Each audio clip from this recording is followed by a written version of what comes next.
A nossa conversa hoje é sobre os impactos da pandemia de Covid-19 sobre a saúde mental de crianças, adolescentes e seus familiares. A gente achou esse assunto bastante pertinente para o momento e convidou o professor Hamilton dos Santos Júnior para falar com a gente sobre isso. Ele é médico psiquiatra e psicoterapeuta, doutor em saúde da criança e do adolescente e professor do departamento de psiquiatria da FCM na Unicamp. Então, eu queria agradecer bastante o convite, né? Eu acho que esse é um tema que, para nós, é bastante relevante. Eu tenho colegas pediatras, ortopedistas pediátricos, otorrinos que trabalham com crianças, e tal, eles comentaram, né, que ao longo do ano passado e desse ano, diminuiu bastante a demanda deles no atendimento, né, porque com quarentena, com isolamento, a gente teve, assim, as crianças não estando na escola, muito menos gastroenterites, muito menos diarreia, muito menos outras infecções, otites e por aí vai. Falei, olha, essa é uma impressão de algumas áreas da medicina, talvez, da saúde, mas na saúde mental da infância, no campo da psiquiatria infantil, da psicologia infantil e de adolescentes, acontece até o contrário, na verdade, né? Não só não diminuiu a demanda, como esse momento único, né, que a gente está vivendo enquanto sociedade, até aumentou, né? Ainda mais agora com a possibilidade de atendimentos online e tudo isso.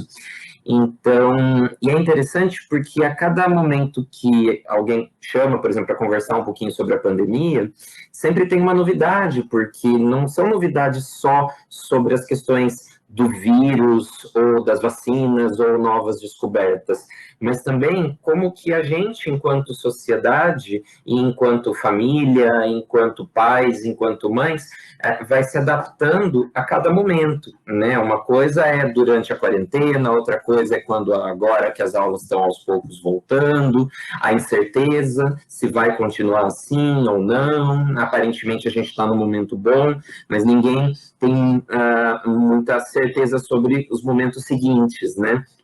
Embora a gente esteja aí com a população mais vacinada, já teve muita gente que adquiriu uma certa imunidade, os reforços, terceira dose, por aí vai.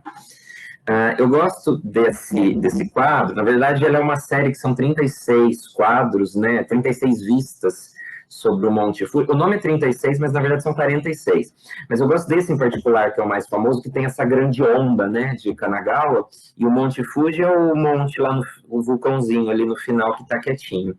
Eu acho que o ano passado, todo, quase, eu ficava, e o começo desse ano, né, aquele momento mais tenso ali, maio, junho, principalmente, eu ficava com essa imagem da onda o tempo todo na cabeça, né, enquanto que você tem o mesmo monte, o mesmo lago, em momentos mais tranquilos. Né?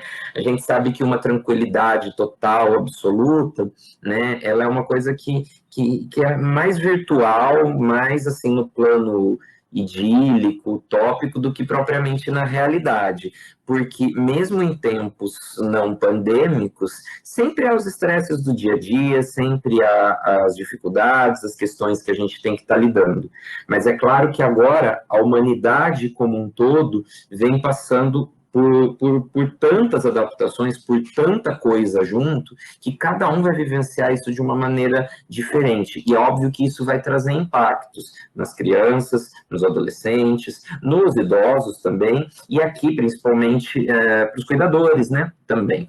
Então, aqui eu vou falar rapidamente. Eu comentei antes, para quem está chegando depois, que eu vou falar menos em cima dos slides e mais alguns conteúdos que vão brotando aqui, mas o essencial, o fundamental, eu deixo nos slides para quem quiser depois, eu passo aí para o grupo, tá? Então, a Covid, né, o nome da doença, Coronavirus Disease, e 19, porque foi o ano que ela foi descrita, né? E o vírus, que é o causador, ele é chamado de SARS-CoV-2 por conta do inglês, né, o SARS, que é de ele ser capaz de causar uma síndrome respiratória aguda grave, né? Então, esse Severe Acute Respiratory Syndrome, a sigla seria o SARS. né? Então, ele é um vírus da família do coronavírus, todo mundo já conhece, e que em março de 2020 foi quando ele começou lá na China, em Wuhan, e em março de 2020 foi aquele susto quando a Organização Mundial da Saúde declarou que o mundo estava num estado de pandemia, né? Então, quando você tem doenças cronicamente numa determinada localidade, como a malária lá no norte, né, a doença de Chagas em algumas regiões do Brasil, interior de Minas, a gente chama de endêmicas. Quando você tem picos, então, sei lá, teve um surto de febre amarela em tal lugar, é uma epidemia. Agora, quando essa epidemia é no mundo todo, aí a gente tem esse nome de pandemia. Acho que agora todo mundo já conhece bem isso, né? Esses termos, a origem é um tanto quanto incerta, existe aquela questão da suspeita, que no começo o pessoal falava, da sopa do morcego, do mercado de Wuhan, depois começaram a dizer se não poderia ter saído de laboratórios e tal. O próprio pessoal da Organização Mundial de Saúde tem assim, feito muitas pesquisas para saber exatamente de onde veio essa mutação que gerou esse coronavírus. O fato é que, mesmo não tendo certeza, o planeta todo vem entrando em estado de alerta desde então, né? A gente ainda tem que enfrentar muitas fake news, né? Eu até trouxe essa imagem aí do Cebolinha falando se pode confiar em todas as notícias, né?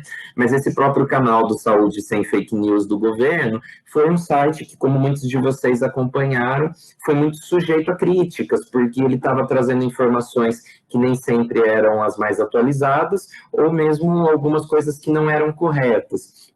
Então, é bacana poder estar ouvindo, né, pessoas especialistas das áreas, tudo isso. Eu, embora seja psiquiatra, estou o tempo todo em contato com biomédicos, com imunologistas, com infectologistas, para a gente poder transmitir as informações de melhor qualidade possível, né? E uma coisa que desde o começo vem sendo perguntada é o seguinte: será que além da pandemia infecciosa da Covid, a gente também está tendo uma pandemia de sofrimento psíquico, de transtornos mentais acompanhando? Né? O pessoal até falava uma outra onda, uma quarta, uma quinta onda, que tem a ver com a questão da saúde mental. E é um pouco sobre isso que eu queria estar conversando com vocês hoje. Né? Em situações de crises em geral, né, de grandes proporções, em guerras, o atentado lá do 11 de setembro nos Estados Unidos, furacão, terremoto, enchente, né, situações difíceis pelas quais um grupo grande de pessoas passa. É interessante, porque crises emocionais e alguns transtornos mentais podem até, em alguns momentos, se tornarem mais prevalentes do que a doença infecciosa em questão. Então, se a gente for lembrar, essa pandemia, desde que ela começou, ela já teve várias fases. Então, vamos voltar lá para março, quando a OMS declarou o estado de pandemia e começaram aqueles debates sobre quarentena, lockdown. Ainda nem tinha tanta gente doente no país, mas você já não encontrava álcool em gel no supermercado nos primeiros momentos, né? Papel higiênico e tal, as pessoas ficaram muito ansiosas, né? Quem podia, lógico, não é todo mundo que pode fazer o isolamento, que pode parar, trabalhar em casa, tudo isso. Mas para a gente explodiu no começo, pessoas que já tinham transtornos, por exemplo, depressivos, ansiosos, descompensando, e pessoas que não tinham, começando com esses sintomas. Isso para falar dos quadros mais comuns que a gente costuma ver em psiquiatria. Eu lembro que logo no mês de maio eu digitei no PubMed, que é um site de artigos científicos que a gente usa muito na medicina, só esse termo, né, Psychiatry Covid, e na época, assim, em maio, estava começando, já tinham 20 artigos da área da psiquiatria, né? Eu falei, isso com certeza vai aumentar. E de tempos em tempos eu vou digitando de novo. Hoje, para vocês terem ideia, o mesmo termo de busca encontra no mesmo site mais de 8.000 resultados. Então a gente já começa a ter, inclusive, revisões sistemáticas de literatura, tudo isso. Mas os trabalhos que a gente vem encontrando agora na saúde mental, eles focam principalmente no período da quarentena. Enquanto a gente está vivendo um outro momento novo, que é o momento de tentar retomar as atividades e ver como é que isso vai ficar. Então, para os profissionais, para muitos pais, né, e muitas vezes os profissionais que também são pais, mães, né, tinha a questão do ineditismo situacional, porque é a primeira vez que a nossa geração está vivendo uma grande pandemia. A última grande pandemia tinha sido a da gripe espanhola, quase 100 anos antes, né, e assim, mas é a primeira em escala global. Não que, assim, quer dizer, toda a pandemia é em escala global, mas essa é que se disseminou mais rápido, porque na época da gripe espanhola lá atrás e das outras grandes pandemias, né, a peste bubônica e tal, você ainda não tinha os aviões, você não tinha comunicação em tempo real. Sei lá, se eu quiser conversar aqui, se tiver alguém da Austrália, da Nova Zelândia, do Japão assistindo, vai estar vendo em tempo real o que eu estou falando. Então, foi a primeira vez que isso aconteceu na nossa geração, e com essa velocidade incrível, né? Que da China foi primeiro para a Itália, para o Irã, depois já chegou ao Brasil muito rápido, né? O Hamilton. Pode falar. Você falou isso, né, da situação inédita, e além de ser muito rápido, é a primeira vez em que a quantidade de pessoas que poderiam trabalhar em casa, né, em que as informações, que alguns trabalhos poderiam ser feitos nessa condição, né, que a escola poderia ficar remota. Então, isso também, acho que esse contexto todo, né, claro, as situações são assim, né, depende do contexto em que elas acontecem, né, mas Exatamente. define tudo, né? Define tudo, define tudo. Então você não sabe quanto tempo vai durar, no começo já vão ser só alguns meses e tal. Esse termo trema que eu uso aí é um termo que a gente na psicopatologia importa do pessoal das artes cênicas. O trema lá no teatro é aquele momento antes de você entrar no palco, que gera aquela apreensão, aquela expectativa. Aí depois vem a onda e depois vem os momentos pós. Né? Hoje a gente está em alguns momentos pós, mas a gente circula entre esses três momentos, porque a gente sempre fica, ai, será que vai surgir uma cepa que vai escapar da vacina? Será que essa vacina gera imunidade permanente? Será que a terceira dose é suficiente depois de um tempo, né?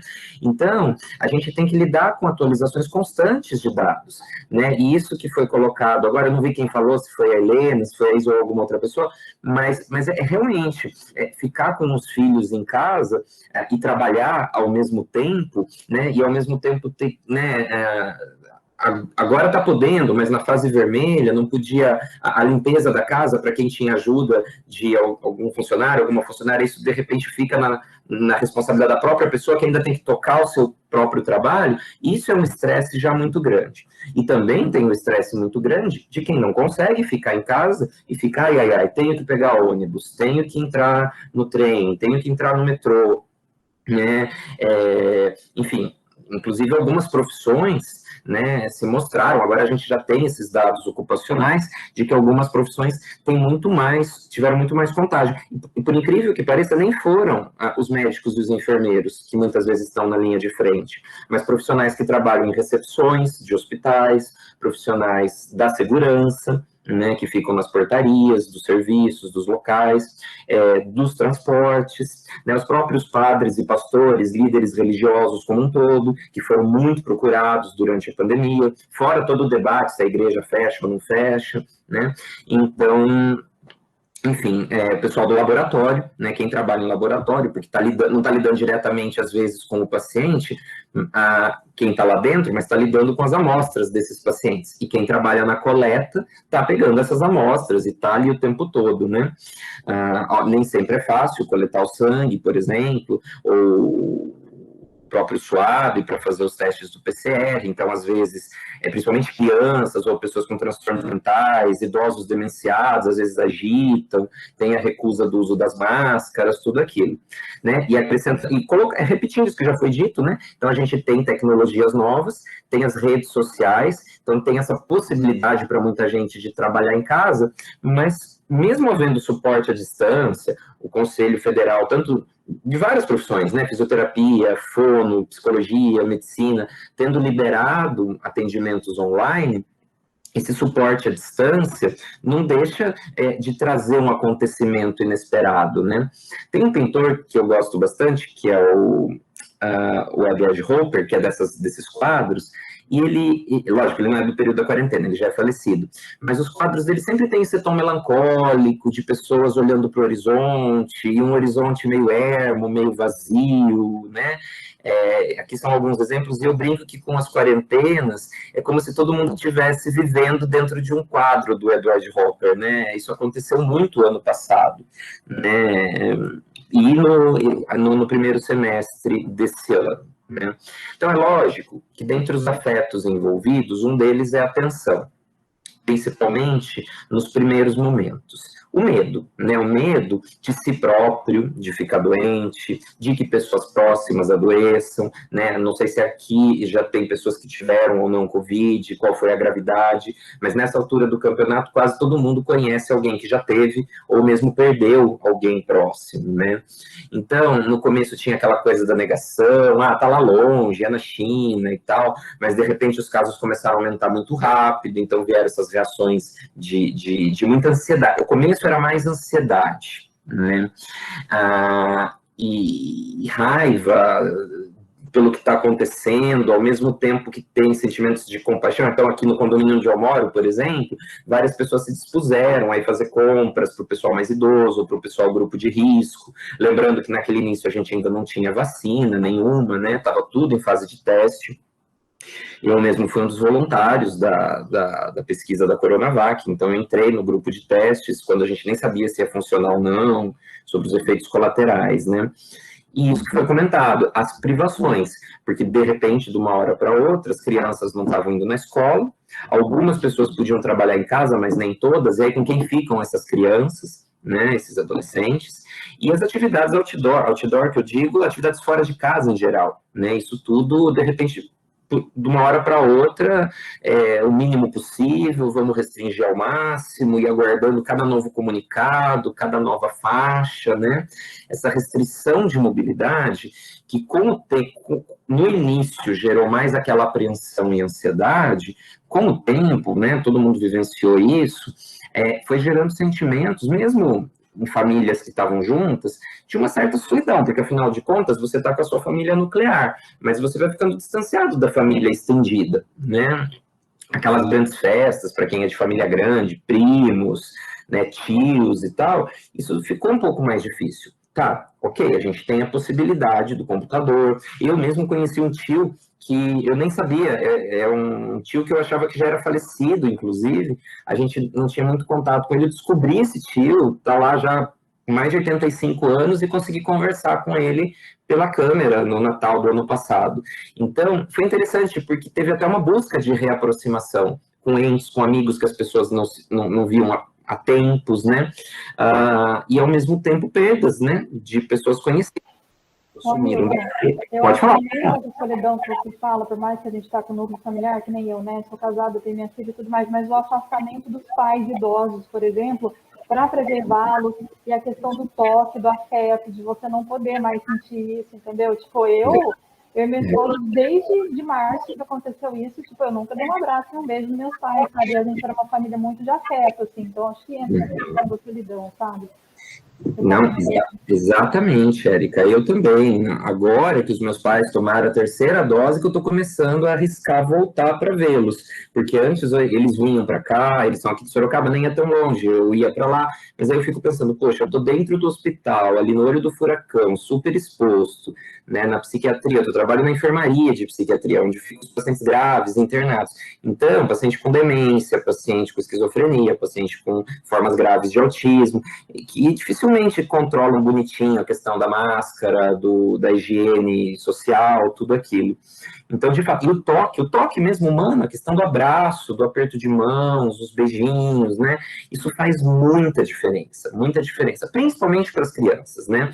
Muitas crianças se afastaram dos avós, né? E veja só, os avós, por exemplo, eles podem até não pegar Covid, pode se proteger ao máximo, mas eles já estão numa fase etária em que eles têm as preocupações de, poxa, será que eu vou aguentar até o final dessa pandemia? Será que eu ainda vou estar vivo? Será que minhas outras doenças de base, ou de repente não acontece alguma coisa aguda que não vai que vai me impedir de estar junto, né? Quantos idosos, o pessoal que trabalha com idoso comenta isso muito, que se por um lado era importante preservar o isolamento e garantir a segurança, por outro lado, e a saúde mental desses idosos que não estão podendo abraçar os netinhos, que não estão podendo ver a família. Então, é muito compreensível, que também não tem o preparo que a nossa geração em diante tem, os jovens de hoje têm, as crianças têm, de estar manejando as mídias sociais, né? Muitos idosos, principalmente de grupos mais vulneráveis, de famílias mais desfavorecidas socialmente,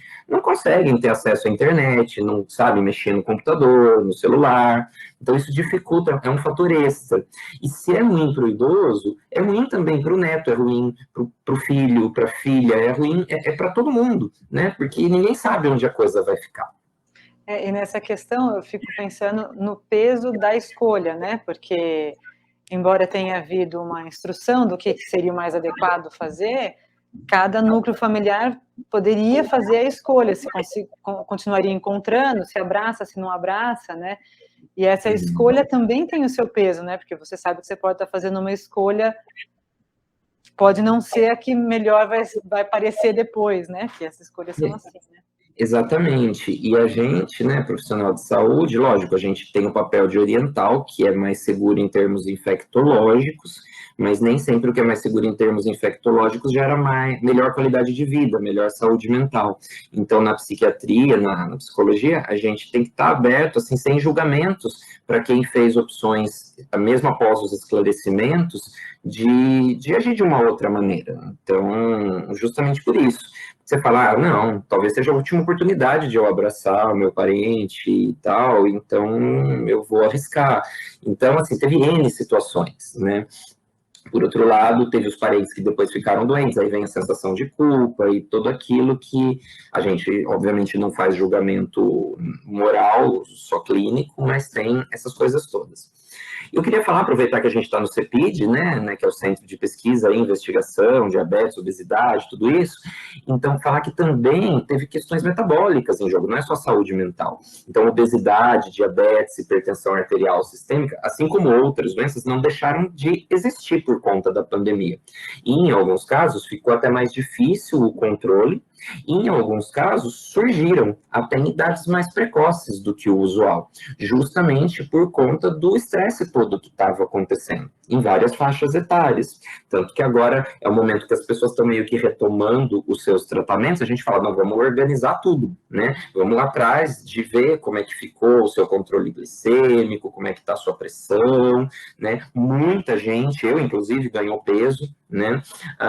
E quem trabalha com transtornos alimentares tem visto que depois de uma fase inicial de ganho de peso, também começaram a aumentar, isso mais no final do ano passado, quadro de anorexia nervosa, de bulimia, né, porque principalmente as jovens, né, as adolescentes, em redes sociais, em aulas com câmera e tal, elas começavam a ver o próprio rosto o tempo todo, né, e muitas vezes isso mexia com a autoestima, de ver que tá a maçãzinha do rosto um pouquinho mais cheinha, alguma coisa assim.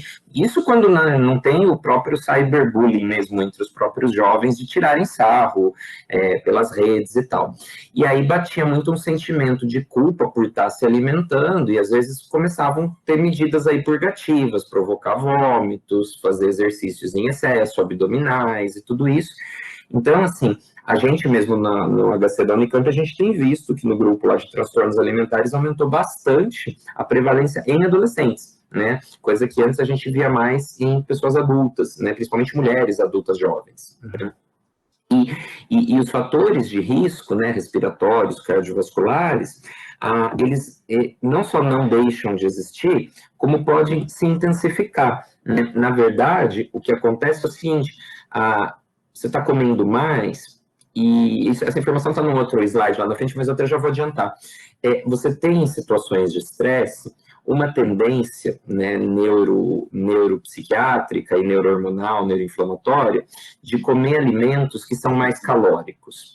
Porque as triglicérides, as gorduras saturadas, mesmo os carboidratos, eles mexem com a circuitaria do prazer, do sistema de recompensa cerebral, né? Assim como as drogas, né, substâncias, drogas que dão barato, né, maconha, cocaína, tal, muitos alimentos, lógico que não com a intensidade das drogas, mas eles também aumentam essa sensação, não digo aumento a sensação, eles podem aumentar a sensação de bem-estar ou podem reduzir a sensação de mal-estar que às vezes um desconforto provoca.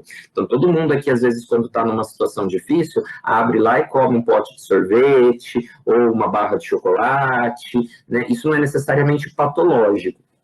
Mas, e com o tempo as coisas se organizam. Mas quando uma coisa foi cronificando, para algumas pessoas, isso foi se tornando um novo padrão alimentar, né? Então, isso foi influenciando. Inclusive, a gente teve aí aumento de obesidade infantil, obesidade em adolescentes e tudo isso. Aí a gente foi... Só fazendo um parênteses aqui, né? A gente fala dessa mudança no padrão alimentar também, porque apesar de muitas pessoas falarem agora na pandemia você está dentro de casa, você tem mais tempo para cozinhar, isso na verdade não é uma realidade de muita gente, não. Na verdade, você acaba tendo menos tempo e acaba oferecendo mais ultraprocessados, né? Uhum. Porque, na verdade, esse tempo para cozinhar, às vezes não é na realidade de todos os casos. E outra coisa que eu observei aqui também, essa mudança em criança, eu tenho uma filha de 4 anos, na pandemia ela já vinha com uma seletividade, ela aumentou a seletividade na pandemia e ela tinha comportamentos do tipo de comer 5 maçãs no dia. Assim, coisa que ela não fazia, maçã era fruto do lanche, do pós-almoço, e ela ia lá e comia aquele alimento, assim, e claramente você via que era uma questão de ansiedade. Sim, não era... Não, com certeza, é a Ruth que está falando, né? Com certeza, porque as crianças, se a gente tinha dificuldade de compreender, até porque ficou uma guerra de narrativas aí entre grupos de WhatsApp, televisão, redes sociais e tal, as crianças têm mais dificuldade ainda, quanto mais novas, mais dificuldades. Além disso, tem a perda de contato com muitos parentes, é isso que a gente já comentou. E também o luto, porque muitas delas perderam parentes. Eu perdi 3 tias que não foram por Covid, mas que em outras ocasiões eu teria ficado mais perto delas, porque elas foram piorando clinicamente, eu teria tido oportunidade de estar com elas, se não fosse o medo de estar levando a Covid do hospital para os outros parentes. E as crianças, muitas vezes, elas não conseguem verbalizar tão bem quanto um adulto, mesmo adultos, às vezes, têm dificuldade de verbalizar o que estão sentindo, né? E as crianças, muitas vezes, você percebe pelos comportamentos, como isso, de aumentar a seletividade alimentar, de voltar a fazer, às vezes já tinha controlado xixi, cocô, e de repente volta a fazer xixi, cocô na cama, começa a ter mais pesadelo, né? Começa a ter mais dificuldade para dormir, e às vezes até mais tristeza mesmo, às vezes até relatos de tristeza, né? Se o início da pandemia gerou mais tensão, a quarentena prolongada foi mudando um pouco de ansiedade, foi caminhando mais até para depressão, porque as pessoas estavam muito cansadas, né? Ninguém aguentava mais, e não tinha notícias boas, não tinha um panorama em vista, né? Aqui, essa história da ostra e da borboleta foram métodos, por exemplo, que algumas pessoas pensaram, alguns escritores, ilustradores infantis pensaram em tentar trabalhar esses temas com as crianças. Mas é muito difícil trabalhar esses temas quando os próprios adultos também estão estressados, né? Por exemplo, luto. Numa situação habitual, a gente até fala, é bacana uma criança ter um animal de estimação, uma plantinha, um peixe, ou, né, alguma coisa, porque quando o animalzinho morre, por mais triste que a família toda fique, você trabalha um pouco melhor, no sentido de que, em geral, o animal vive menos tempo do que o ser humano, né, os animais domésticos, e assim, o adulto está um pouco mais organizado para trabalhar essa perda junto com a criança, inclusive preparando para outras perdas futuras. Agora, quando a sua mãe falece por Covid ou por qualquer outro problema, como é que você vai trabalhar esse luto com o seu filho, a sua filha, sendo que você também está muito, assim, mobilizado emocionalmente porque você perdeu sua própria mãe, né, ou seu próprio pai, quem quer que seja. Né? Fora as mudanças na rotina. Então, vamos supor, mesmo crianças que têm uma deficiência intelectual, um transtorno de desenvolvimento intelectual grave, um transtorno de espectro autista, nas apresentações mais graves, né, mais profundas, pode não entender o que é a pandemia, né, mas entende a mudança na rotina. assim como um idoso com demência, um adulto com esquizofrenia, né? Então, de repente, os serviços não estão mais funcionando, e uma rotina bem estabelecida, ela é muito importante para as pessoas se organizarem. E a hora que você muda tudo isso, e você sente também, isso que foi falado, né? Tá mais tempo em casa, então eu vou cozinhar mais. Não, porque aumentou o trabalho, eu tenho que me preocupar com o teleatendimento, com as teleaulas, com limpar a casa, e aí acaba comprando mais comida fora, e muitas vezes essa comida é de uma qualidade, ela pode até ser gostosa, mas além de cara, ela muitas vezes não é nutricionalmente mais balanceada, né? Então tem tudo isso. E falando um pouquinho também dos adolescentes, adolescente por si só, por definição, é esse jogo de sentimentos de onipotência e impotência, né?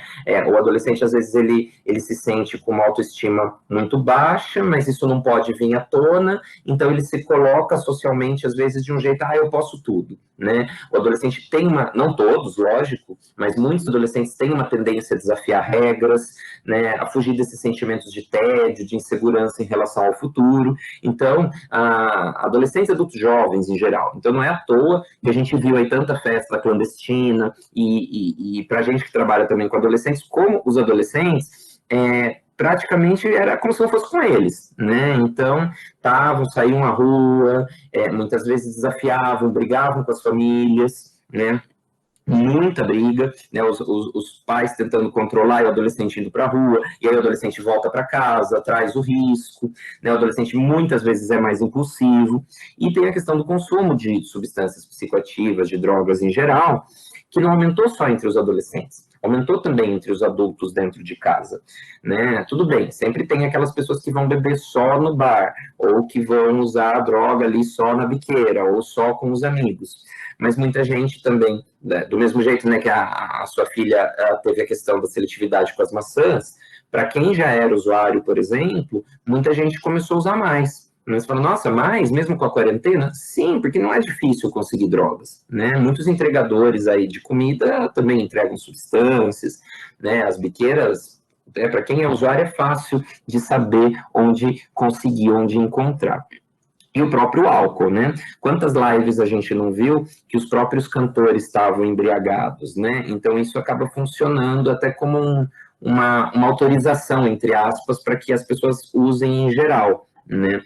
E com mais álcool dentro de casa, começou a aumentar a violência doméstica, né? Não que já não houvesse antes, mas, por exemplo, lá no CAIS, minha professora Renata Azevedo, que é do nosso departamento, ela coordena a parte da psiquiatria do ambulatório de violência sexual contra adolescentes e mulheres adultas, né? Na pediatria tem um outro, que é para crianças, e ela comentou, olha, pode ser que o número, pelas tendências que a gente tem observado, o número total, e violência doméstica inclui vários tipos de violência, psicológica, violência física, né, xingamentos, privações, né? Eu não vou deixar você sair de casa, só eu que vou, e mesmo a violência sexual.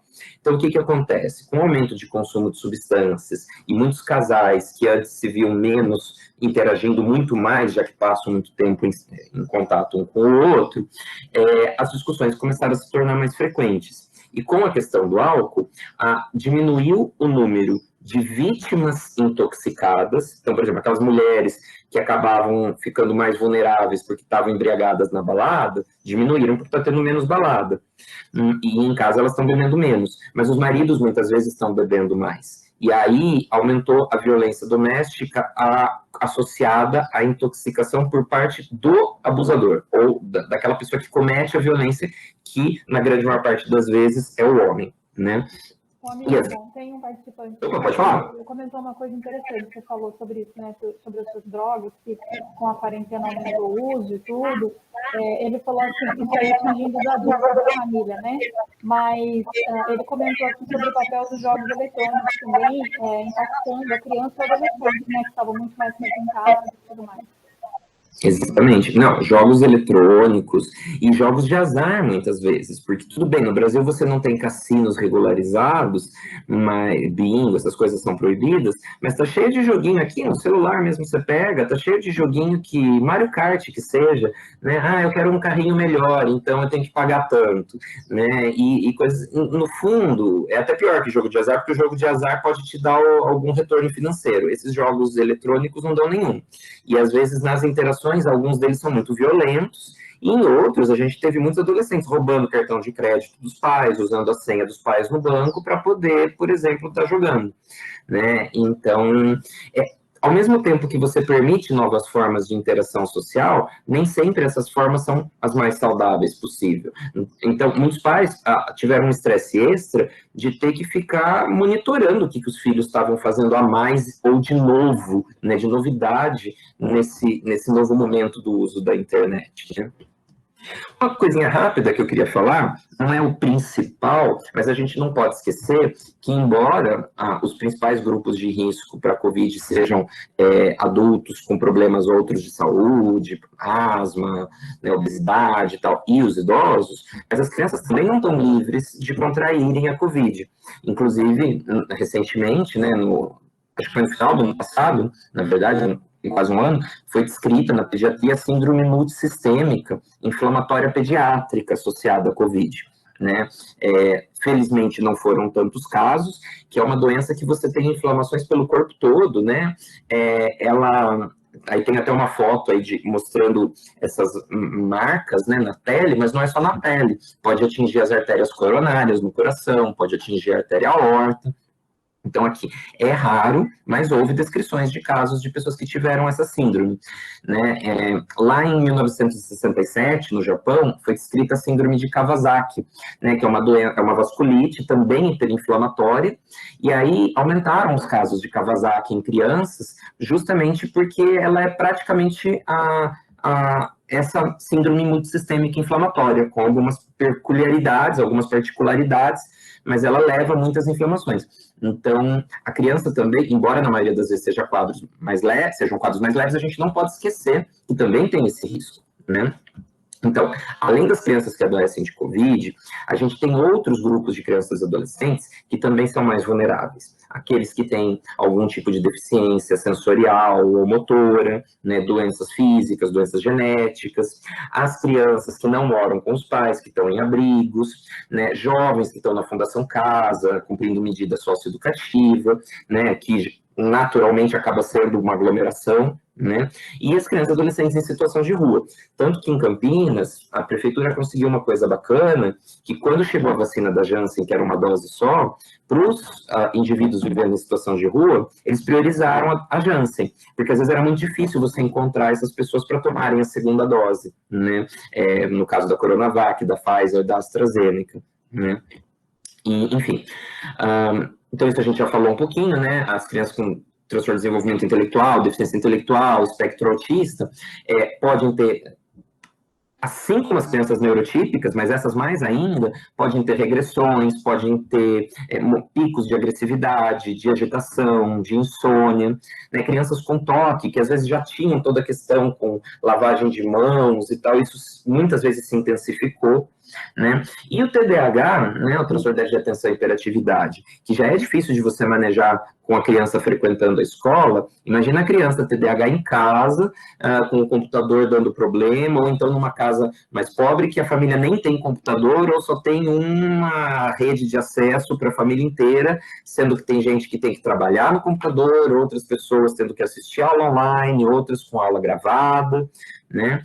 Então, foram mesmo muitas coisas acontecendo juntas, né?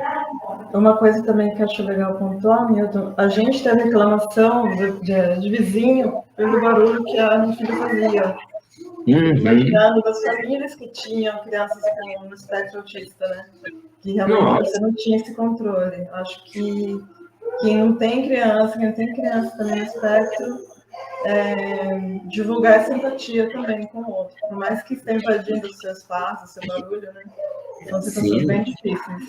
Com certeza. Tanto, e inclusive aumentaram as denúncias de maus tratos por vizinhos, que muitas vezes eram maus tratos mesmo, mas às vezes não eram, era isso, a criança fica ali sem rotina, não está indo na terapia ocupacional, não está indo no CAPS, não está fazendo físio, não está na fono, e fica o tempo todo em casa, entediada, indo para lá e para cá, começa às vezes a gritar, tudo isso, às vezes os vizinhos acham até que está tendo agressões físicas, né?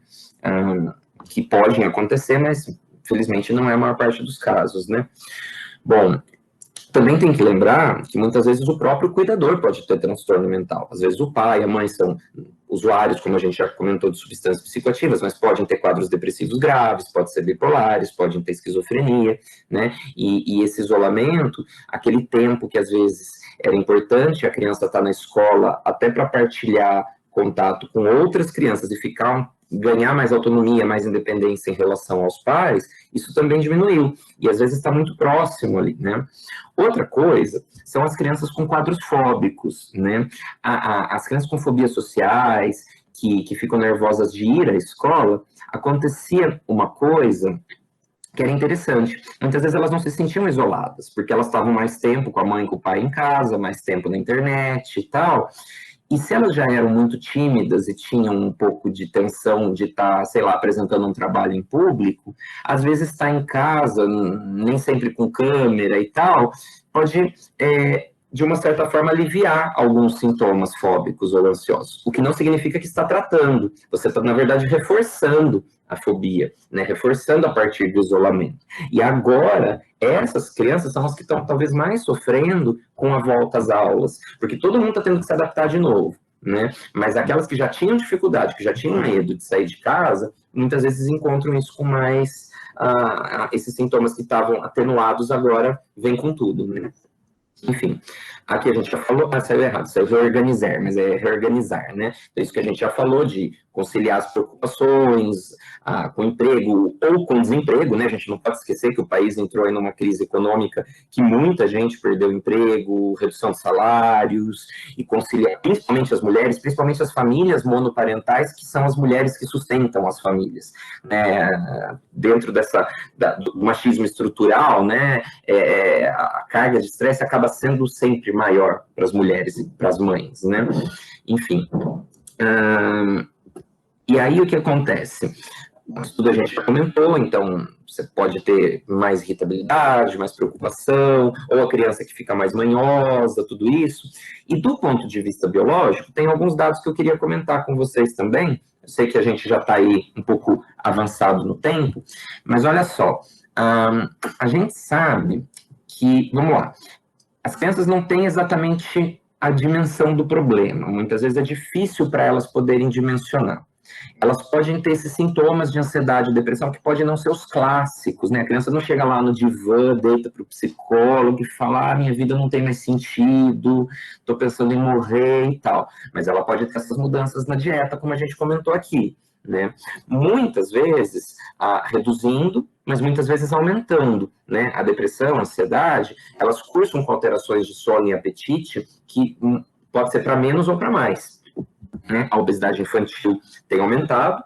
Aqui, para quem é da área de biológicas, conhece bem essa história do eixo hipotálamo, hipófise adrenal, que o cérebro, lá numa região do sistema nervoso central chamada hipotálamo, que fica mais ou menos aqui, nessa imagem está ruim, ela produz hormônios que vão para a hipófise, vários tipos de hormônio, e um desses tipos são os hormônios de estresse, e quando eles são liberados, né, o CRH, ele libera um outro hormônio na hipófise, aquela glândula mestra, que fica aqui bem no centrinho da cabeça, né, e ela libera o ACTH, que é um hormônio que vai circular no sangue, e lá embaixo, em cima dos rins, nas glândulas suprarrenais, o ACTH estimula a liberação de cortisol, que é um tipo de corticoide natural.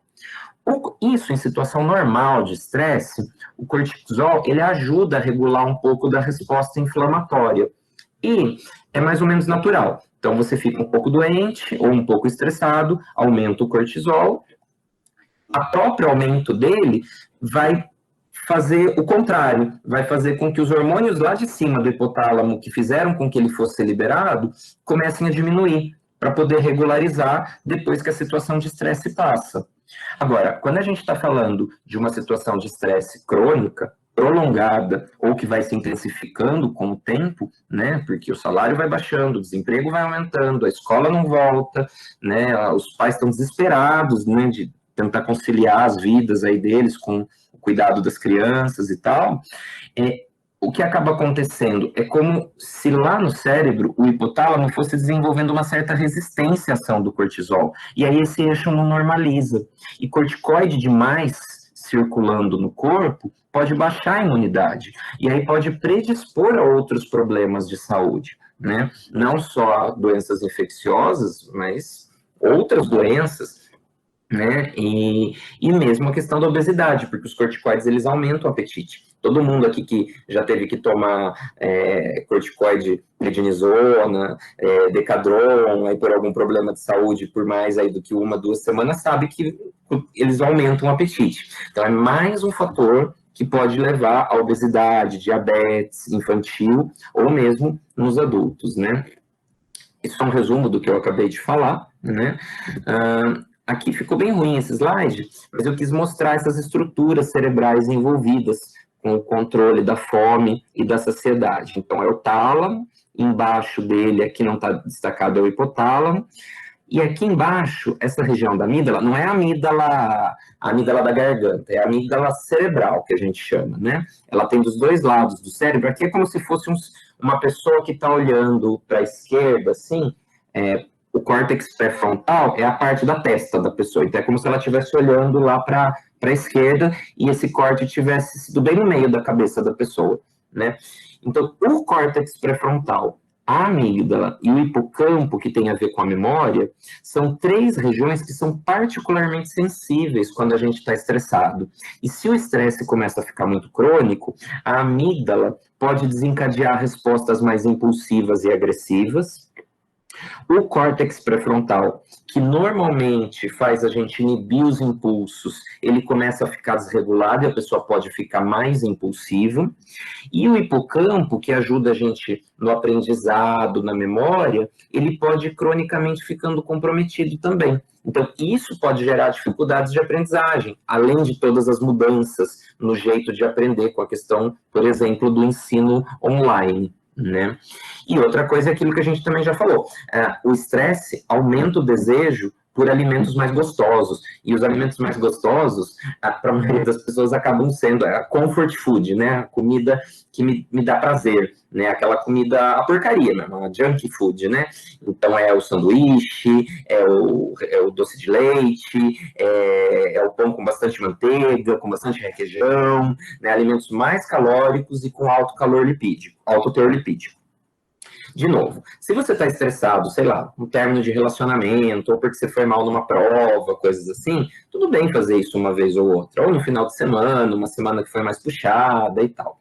Agora, com o estresse persistente, com a dificuldade de fazer alimentos saudáveis, né, de cozinhar, tendo que comprar comida, e ainda tendo essa questão biológica, porque o estresse, por exemplo, só um exemplo que eu estou dando aqui, é que ele aumenta a produção no hipotálamo do neuropeptídeo Y, que é um fator, é um dos hormônios que aumenta o apetite, né? Então, o que acontece? Você tem mais comida e mais apetite, e cronicamente isso não regulariza. Não fica aquela coisa só do final de semana, depois de uma semana puxada. Isso fica para todo dia, né? Tanto que várias pessoas falaram, olha, no primeiro, segundo, terceiro mês eu fui engordando, engordei, agora eu tô com dificuldade de perder esse peso, né? Então, fora que mudou o padrão de dieta, muda a flora intestinal. E hoje a gente sabe que a flora intestinal e o cérebro têm muita relação um com o outro. E alterações na flora intestinal podem deixar as pessoas mais propensas a quadros depressivos ansiosos também, né? Outra coisa também que tem a ver com a mudança na rotina é a redução de atividade física. Tudo bem, algumas pessoas fizeram aulas aí online, né, de musculação ou aplicativos para exercícios físicos e tal, mas no geral as pessoas ficaram um pouco mais sedentárias. E para crianças e adolescentes isso é particularmente relevante. Até porque você está tendo menos contato também com a natureza, com a luz solar, que são importantes para a gente produzir vitamina D, para estar saudável, né? A gente sabe que pessoas que ficam muito tempo em ambientes escuros começam a ter mais substâncias pró-inflamatórias, como esse exemplo aí da interleucina 6, que pode, e inflamação demais, um corpo muito inflamado, não só pode gerar aquelas doenças inflamatórias, como a tal do Kawasaki, que eu coloquei lá atrás, como também pode afetar o hipocampo, afetar a amígdala cerebral, afetar o córtex pré-frontal e predispor a quadros depressivos, ansiosos, estresse pós-traumático, tudo isso. Então, vejam só, a gente tem razões psicológicas, razões de adaptação e razões biológicas muito bem estabelecidas que favorecem com que os problemas aconteçam. Né? Eu gosto de usar os Ds, né, porque nem todo mundo tem depressão, mas algumas pessoas se sentem desamparadas, né, falta de apoio, falta de rede, né, algumas pessoas sentem desesperança, porque às vezes você está mal hoje, mas você fala, não, amanhã as coisas vão melhorar, mas quando você está mal hoje e a perspectiva de futuro não é das melhores, isso pode te levar ao desespero, né, e aí, vamos lembrar que tem várias famílias com pessoas que estão demenciadas ou com doenças clínicas, isso que eu chamo de delírio, não é o delírio da esquizofrenia, mas são pessoas que fazem quadros de confusão mental aguda, né? Idoso é muito comum, só por não sair de casa, às vezes, só por não saber se é dia ou noite. Então, tudo isso impacta na saúde mental dos familiares. E o cuidador, né, ao mesmo tempo, ele tem que lidar com sensações de que, nossa, às vezes eu sou o super-herói que estou aqui cuidando da minha família, mas às vezes eu me sinto um impostor que não estou dando conta, né? Esse estresse é muito grande. E aí a gente sempre pergunta, quem que cuida do cuidador? Né? Quem que cuida do familiar? Né? Não à toa que a gente teve, não vou nem ficar citando todos os transtornos mentais, mas muitos deles se tornaram mais prevalentes, principalmente nos familiares que também trabalham em áreas de risco, né? E por aí vai. Bom, então agora, pensando assim, com tudo isso que já foi comentado, e com tudo isso que a gente já tem de experiência acumulada nesses quase 2 anos aí de pandemia, quais que são os sinais de alerta que podem chamar a nossa atenção para que talvez eu precise procurar algum tipo de ajuda? Então, nas crianças, nos adultos, tanto faz. Irritação mais do que o normal, sobressaltos, a pessoa que se assusta com facilidade, fica o tempo inteiro literalmente na flor da pele, dificuldades de concentração. Eu não estou falando da pessoa que sempre teve, eu estou falando da pessoa que passa a ter de uma hora para outra.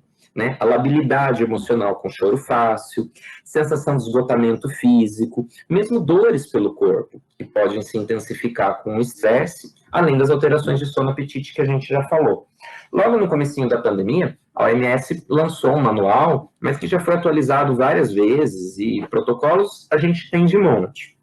Mas o importante, né, aí para o profissional, é que a gente, quando está conversando com alguém que vem com as suas queixas, a gente tem que ouvir os sentimentos sem interromper, para prestar atenção àqueles Ds que eu comentei, desesperança, desamparo, desespero, porque esses Ds são fatores de risco não só para depressão, mas para suicídio, inclusive.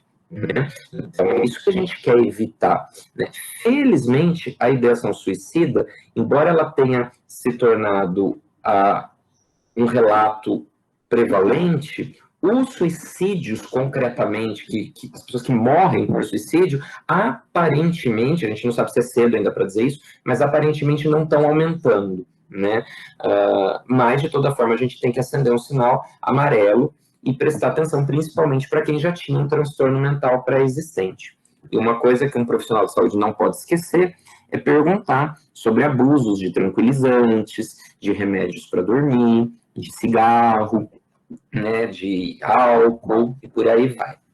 Enfim, foi um período, tem sido, né, um período em que a gente precisa revisar nossos limites, nossas prioridades, saber fazer rodízios, pausas, né, tentar, é difícil, mas tentar ter atividades de relaxamento e para poder se dedicar a si próprio, né, atividades de lazer, atividade física leve, agora já está dando para sair com máscara, fazer caminhadas, né, e tal. músicas, filmes, legal, mas eu sempre falo, cuidado com o teor, porque também ficar vendo filme muito pesado ou música muito densa pode deixar a pessoa, às vezes, até mais para baixo. A mesma coisa, as notícias, né? Se você deixa lá na Globo News, às vezes é tanta notícia, tanta tragédia, né, ainda mais no cenário político, econômico, que às vezes a pessoa fica até mais estressada. Então, às vezes é melhor você ver menos notícias, mas em horários fixos e depois parar, do que ficar o tempo todo com a TV ligada e se estressando desnecessariamente. Não desnecessariamente, mais do que necessário.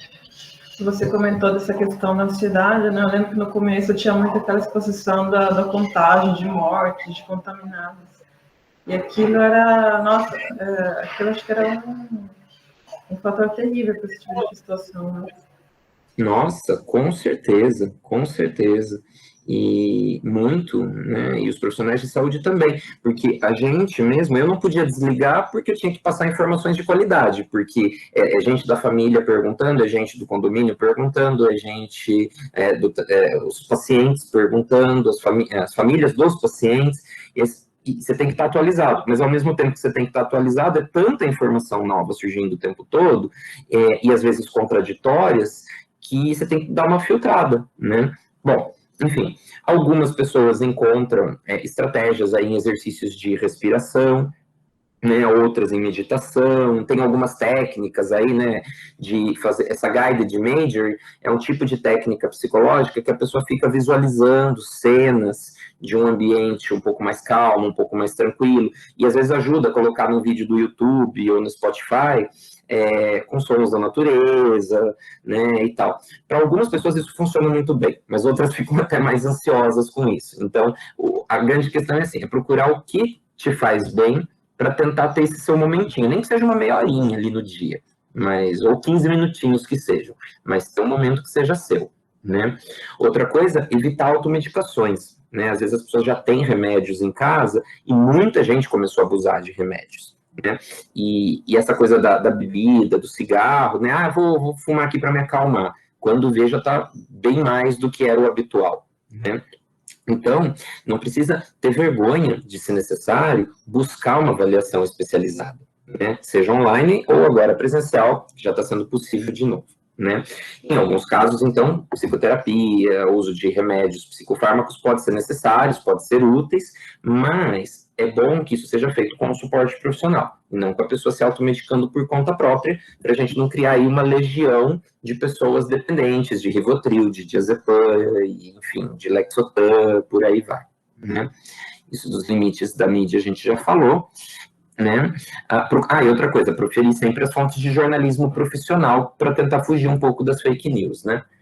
Bom, outra coisa, isso valeria mais se eu estivesse comentando no começo da pandemia, porque hoje todo mundo já sabe que a gente não está numa corridinha de curta duração, a gente está no meio de uma maratona. A gente está começando agora uma nova fase e vamos ver as baladas, os restaurantes, a redução das restrições. Foi agora, está sendo 2 semanas para cá. Então vamos ver como é que vai ser daqui até o final do ano, para o Natal, para o Carnaval do ano que vem, né? Essas fotinhos que eu estou pondo, né? Então teve gente que começou a tocar instrumento musical online, teve gente que montou quebra-cabeça. Eu nunca montei tanto quebra-cabeça, esse daqui é meu mesmo, inclusive, está na minha sala, quanto naqueles dias em que eu estava com muita atividade em casa, né, para fazer. Procurar, enfim, as redes de apoio, cuidar de plantas, leituras, tudo isso são possibilidades, né? E uma coisa que é muito importante é assim, gente, isso vale mesmo em épocas não pandêmicas, mas a gente tem que lembrar que tá tudo ok você não ser produtivo ou tá bem o tempo todo. A gente não é uma máquina que tem que estar sempre feliz e alegre, né? Principalmente durante a pandemia. Então, trocar conhecimentos, experiência é importante, mas às vezes, não tô legal, beleza. Curte o tempo de não estar legal também, porque senão a coisa vira uma bola de neve gigantesca, né? Aqui são só umas considerações finais de recomendações, né? Mas a gente já mais ou menos falou um pouco sobre tudo isso, tanto para as crianças quanto para adultos, né? Esse é um livro mais específico de psiquiatria, que eu usei como referência, não foi a única, mas foi uma delas. E é isso, gente. Foi fantástica a apresentação. Eu acho que você falou, a gente está entrando numa nova fase, né? As pessoas já estão voltando a trabalhar presencialmente, mas assim, acho que tem que ter até uma questão de política pública. A pessoa vai voltar a trabalhar 8 horas normal, como se nada estivesse acontecendo, sendo que você tem problemas, vamos dizer, emocionais, psicológicos que vem trazendo dessa quarentena difícil, sabe? De quase 2 anos. E aí a gente vai colocar as nossas crianças na escola e fazer de conta que está tudo bem também, entendeu?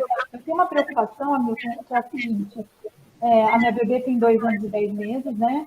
E o primeiro caso foi notificado quando ela fez 1 ano, que foi dia 31 de dezembro, sabe? Uhum. A Isabela era muito pequenininha quando isso aconteceu, né? É claro que no começo da vida ela teve contato com meus pais, com familiares, com tudo, né?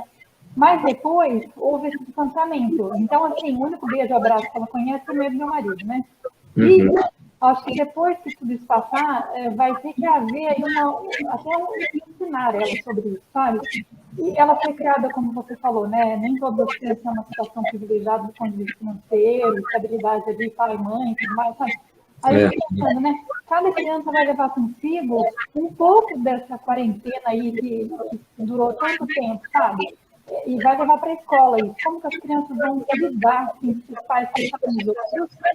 Imaginar bom que na escola e não tem que ter amparo psiquiátrico, nem psicológico, sabe?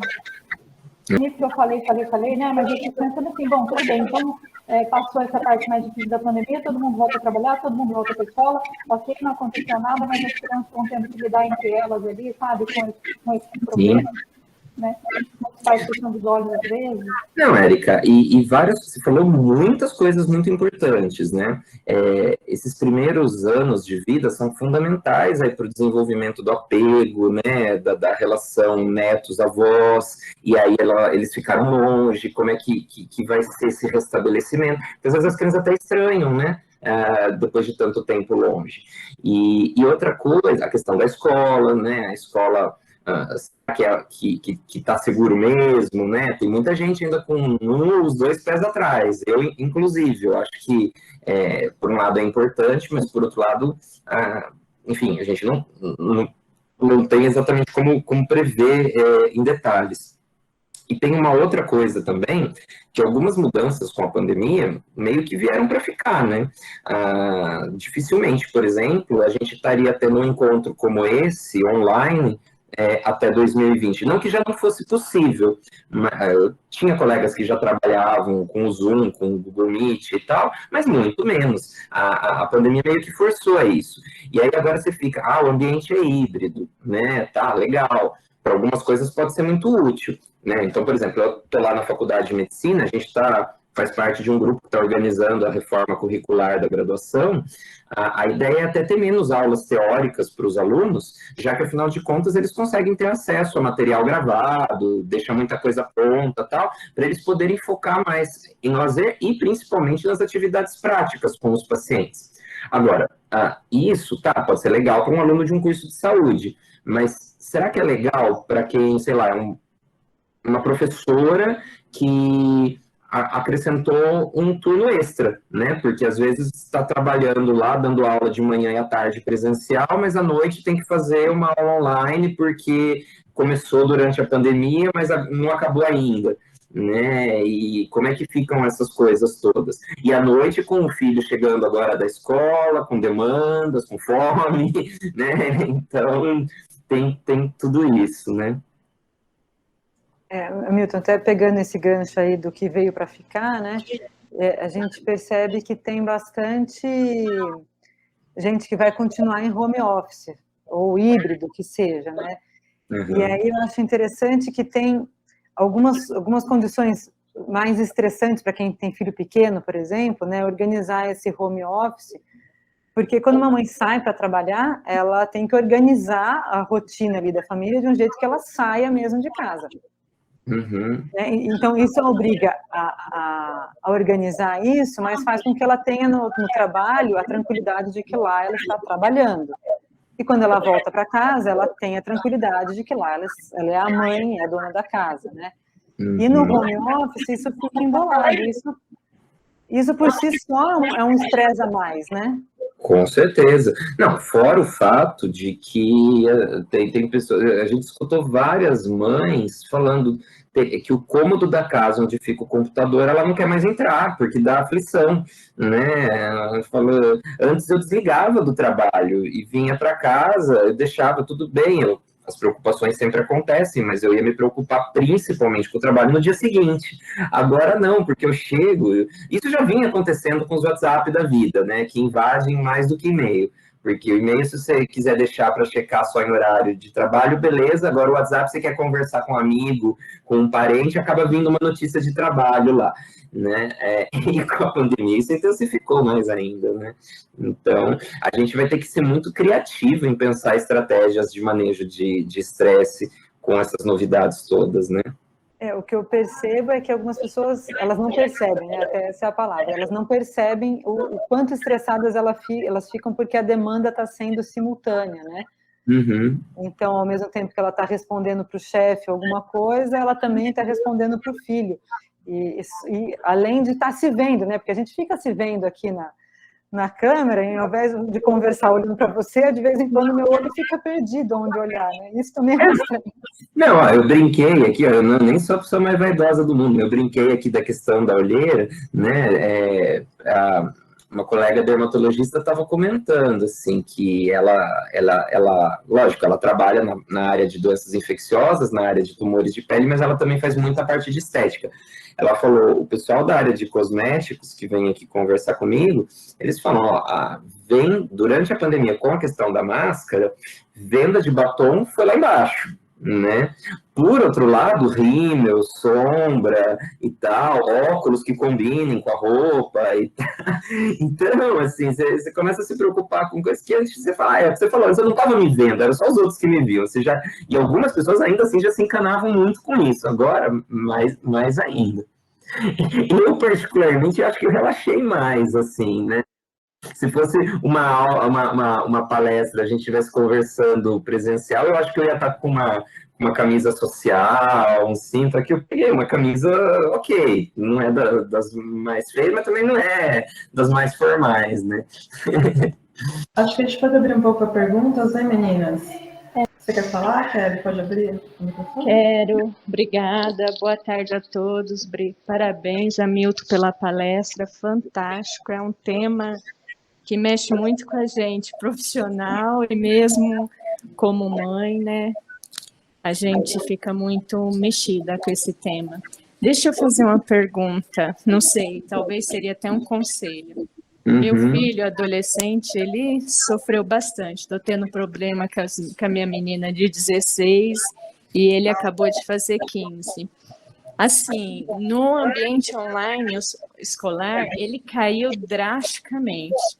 Ele é super tímido e esse momento de ficar exposto quase 8 horas por dia em tela e, assim, metade da avaliação ser participação, né, e assim, um meio que os professores conseguiram de se ambientar, né, com eles e interagir.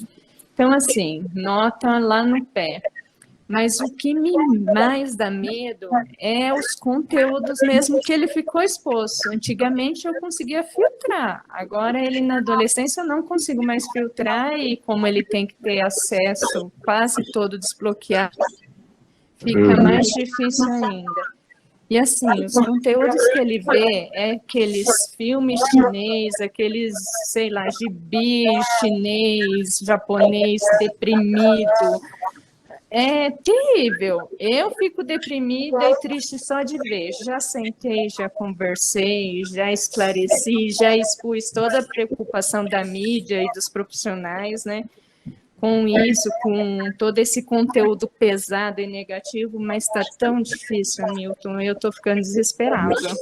Não, com certeza, Kelly. E 14 anos já é aquela faixa etária que o adolescente, lógico, é uma faixa etária que, assim, alguns são mais adultizados, outros ainda são mais infantilizados, mas a grande maioria já está fazendo essa transição, né, para a idade adulta. E aos pouquinhos é um momento em que normalmente começa mesmo a ter exposição a temas do conteúdo adulto, então violência, conteúdos afetivos, conteúdos sexuais, tudo isso. De fato, a questão da filtragem ficou muito mais difícil, mas talvez uma técnica que possa ajudar nesse momento, seja isso. Você está assistindo lá aquela série coreana lá do Netflix, que tem, pum, morre um monte de gente. Tá, vamos limitar um pouquinho o tempo, não fazer, então, assistir todos os episódios de uma vez só? Vamos alternar com alguma outra atividade? E outra, vamos conversar um pouquinho sobre isso que você está assistindo? Né? O que você acha disso, né? Dessa violência? O que você acha de... talvez seja um momento de algumas coisas ver junto com eles, né? Porque é aquela coisa, né? Vai chegar o momento que a gente não consegue mais impedir de ter acesso aos conteúdos. Né? Mesmo no presencial, nas aulas também, 14 anos é a fase que as crianças começam já a discutir questões da puberdade, os interesses sexuais, hormônios explodindo e tal. Mas talvez o mais importante, até para não ser nem hipercontrolador e nem negligente, é poder estar ali junto, né? E dando as orientações.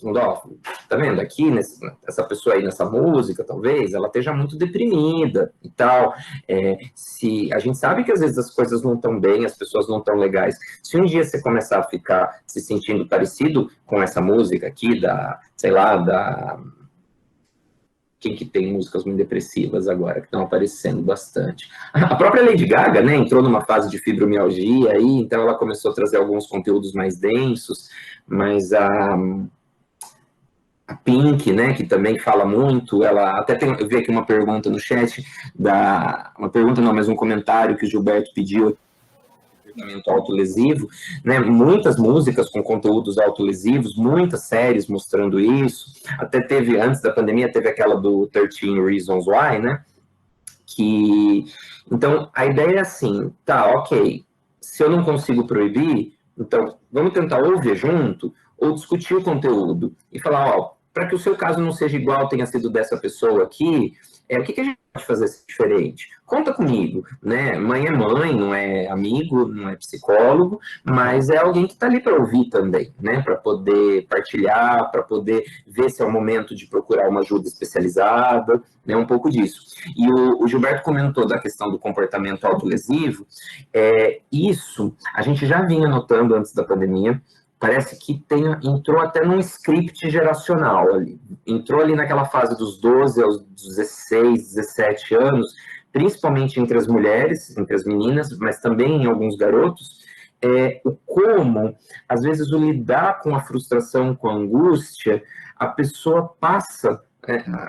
aquilo que está preso aqui dentro da cabeça, a pessoa não sabe o que fazer, vira, sei lá, uma cabeçada na parede, ou vira um corte no pulso, na virilha, ou começa a se ficar tirando os pelinhos do corpo, tirando o cabelo, se beliscando. Então, a gente está vivendo um momento, a gente está conduzindo uma pesquisa grande dos estudantes da Unicamp, é que a pandemia atrapalhou, atrasou tudo, mas a gente estava fazendo um inventário de comportamentos autolesivos e outros dados de saúde mental entre os estudantes de graduação da Unicamp. E chamou a atenção que esses dados não estão publicados ainda, mas quase um quinto dos alunos, principalmente as mulheres, em algum momento da vida, já tinha se ferido intencionalmente para tentar aliviar uma angústia que fosse de outra ordem. E a grande maioria nessa fase aí do começo da adolescência. Né? E com a pandemia, ainda é cedo para a gente dizer se aumentou ou não, mas já vinha tendo um aumento. Né? Antigamente, por exemplo, quem trabalhava com lesões autoprovocadas e comportamento suicida, falava que isso era mais típico da idade adulta e do começo da senilidade. Né? E hoje a gente vê uma curva bem grande no adolescente adulto jovem. Né? Então, porque também a gente está numa sociedade extremamente competitiva, que ninguém tem garantia de nada, né? Tem essa pressão pela autoimagem. Então, talvez a gente precise um pouco disso, de descontrair, de tentar tirar um pouco esse peso de tanta pressão, né? Talvez com isso a gente consiga que os jovens se interessem um pouco menos por filmes de conteúdo violento, agressivo, porque um filme de terror, por exemplo, é isso, né? Os X-Men lá, por exemplo. O que é o X-Men? São mutantes, né? O adolescente, ele se sente um mutante, ele está vivendo luto pelas transformações corporais, pela perda da infância, que não volta mais, não dá para ser pego no colo, como era antigamente, né? Não sabe o que vai ser da vida adulta, não sabe o que quer fazer, não sabe, né? O vestibular é concorrido. Então, aí o adolescente se sente, às vezes, um pouco esse mutante, se identifica com aquele personagem lá que tem um certo poder, porque às vezes é muito inteligente, ou dança muito bem, ou coisa, mas ao mesmo tempo é deslocado e é visto com olhos. Não é à toa que filme de super-herói nunca sai de moda, né? Eles vão se incorporando com as novidades de cada época. Então, agora o Eternos, que acabou de estrear, está no cinema, você tem personagens, tem uma super-heroína que tem surdez, tem um outro super-herói que é homossexual e tal. Então, assim, você tem adaptações ao contexto cultural, ao contexto geracional, ao contexto social. Mas o jovem ele sempre procura se inspirar em alguma figura de referência. Então, bom, melhor ele se inspirar nessas figuras que, sei lá, no vilão, no caso dos psiquiatras, um Hannibal Lecter, por exemplo, que come os pacientes, literalmente, assim, né? Então, não que não possa ter essa diversão, mas que se fique bem claro, olha, isso é do campo da ficção, é do campo do extravasamento da emoção. É como aquele hambúrguer um dia ou outro, mas que não seja isso todo dia, porque senão intoxica também de conteúdo, né? Acho que você já falou um pouquinho daquilo que o Gilberto queria comentar. Você quer comentar mais alguma coisa, Gilberto? Oi, só tenho a agradecer porque estou achando um tema muito fantástico e eu não conhecia o Hamilton e acho que assim, é de uma desenvoltura muito legal nessa comunicação com a gente. Muito obrigado. Que é isso, Gilberto, eu que agradeço. Eu conheci a Ruth e a Isa, eu conhecia de troca de e-mails, eu não tinha visto os rostinhos ainda. E acho que se eu encontrar sem máscara, eu vou demorar para reconhecer ainda. Então, e a gente, eu trabalho muito com adolescente. Nesse momento eu não estou nos ambulatórios de crianças e adolescentes porque eu fui para a enfermaria, mas a enfermaria tem casos muito graves e muitas vezes são aqueles adolescentes que fazem quadros psicóticos misturados com uso de drogas, quase sempre tem algum adolescente. Ô, Hamilton, você percebeu um aumento no número de casos? Assim, porque eu fico pensando que a pandemia, né, esse próprio medo assim, e a quarentena foi um trigger muito forte para desencadear problemas psiquiátricos, né? Você percebeu lá no... A gente percebeu o que aconteceu nos momentos de lockdown, assim, de quarentena, de ter que se fechar, diminuía a demanda de quem dava para esperar, né? Mas quem está muito fora da realidade, ou quem depende muito de uma rotina organizada, ou quem tem que tomar aquele remédio, que tem que checar o hemograma todo mês, isso não mudou, né? E aí aconteceu uma coisa muito chata, porque você começou a ter um aumento de demanda, mas ao mesmo tempo uma restrição de oferta de serviços, né? Serviços particulares não estavam funcionando, muitos psiquiatras demoraram para começar os teleatendimentos, né? Os CAPs tendo que fechar, porque tinha a questão da vacina e tal. E mesmo casos graves que precisavam de internação, a nossa enfermaria mesmo, que já tem poucos leitos, ela ficou mais reduzida, porque o que acontece? Às vezes, até conseguir a vaga, o paciente precisa ali ficar 2, 3 dias aguardando num pronto atendimento, num pronto-socorro. E aí, esse tempo, ele pode contrair Covid. E aí ele vai para a internação, se ele não ficar num quarto de isolamento, ele pode passar para outros pacientes. Então, e a mesma coisa com os alunos, a gente também tendo que circular, tendo que testar o tempo todo, né? Então, e aí agora que está tendo essa reabertura, nossa, veio uma onda, né, de demanda represada que tá retornando agora. Então, eu acho que você podia até ver, Hamilton, se tem uma frequência muito grande de mães, é isso que eu falo com meu esposo. A mãe sobrecarregou tanto que eu falo assim, se as mães que têm, né, um componente genético para desenvolver algum problema psiquiátrico, esquizofrenia, alguma coisa assim, olha, eu acho que desenvolveria nessa pandemia, viu? Isso mesmo que as meninas estavam falando, assim, né? A Helena falou, aqui, ó, cuidando da criança, respondendo para o chefe, vendo as demandas da casa, e etc e tal, sabe?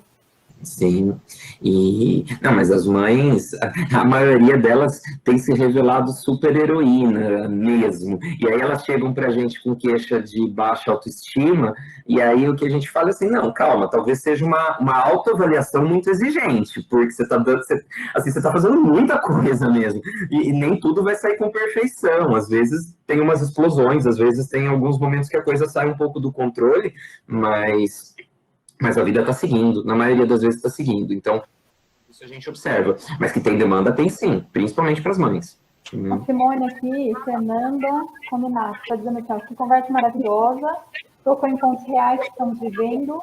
Também sou mãe de adolescentes vivendo vários dos pontos citados, além de ser da educação e saber de toda a angústia do meio, afetado pelo momento pandêmico. Agradeço muito. Ô, Simone, eu que agradeço, porque você tem a perspectiva de tudo quanto é lado, né? De mãe, de estar acompanhando o seu filho, de ser profissional da educação, de ter seus alunos, de ver como que é o ambiente escolar, a relação com a diretoria, que nem sempre é fácil, a relação com a Secretaria de Educação, com os governos do Estado, ou com os diretores, se é escola particular que não quer perder aluno, né? Então, tem realmente o estresse ocupacional também tem sido um outro ponto muito nevrálgico nesse momento, né? Oi, boa tarde, né? Meu nome é Silvana, eu acompanho, né, sempre que possível, os encontros do CEPID, né? Sou muito fã, tem me ajudado um bocado, né? Eu curso, né, o último ano da graduação de nutrição, além da atividade na Pastoral da Criança, né, que me interessei muito pela primeira infância, inclusive o meu TCC foi do cuidado da alimentação, né, na primeira infância, os primeiros 1000 dias de vida, né? Aqui, ouvindo, né, o doutor Hamilton, eu fico imaginando, né, atualmente eu estou conselheira tutelar também aqui na região leste. Perdão, é que eu estou externa, então estou um pouco desfocada, né?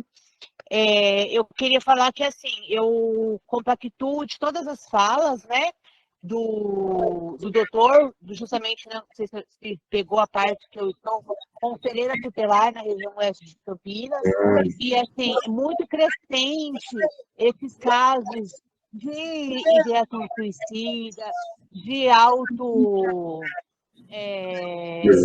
de autoviolação, né, autoviolência. É muito complicada essa situação. E o quanto a pandemia realmente aumentou muito a demanda desses casos na saúde mental, e o quanto foi complicado, até mesmo porque, por um bom período da pandemia, os atendimentos que estavam acontecendo online não estavam sendo feitos com crianças e adolescentes, estava sendo feito atendimentos online apenas com adultos. Mais contribuir assim, um pouquinho só, né, tudo que eu consegui ouvir, né, um pouco prejudicada pelas atividades aqui no Conselho, ligação, laptop, tudo, mas consegui acompanhar uma boa parte, realmente, assim, é isso mesmo, a gente precisa dessa atenção específica, né, e reconhecer o quanto a pandemia intensificou essas questões, né, em toda a família, mas na criança e no adolescente, assim, eu acho que o impacto é muito maior, porque eles ainda estão construindo personalidades, né? Então, com a mãe, que realmente já tem um problema, como foi falado, intensifica, essa mãe que saiu do trabalho para ficar dentro de casa com as crianças, e às vezes 2, 3 ou mais, mas o quanto que isso é prejudicial para as crianças também. Queria agradecer o convite, o e-mail, a notificação desse encontro, e eu gostaria muito do contato do doutor, porque eu tenho um projeto para os próximos anos que envolve a saúde mental, e eu queria bater um papo também. Então, se pudesse encaminhar no chat, o e-mail, né, algum contato. Já estou passando já.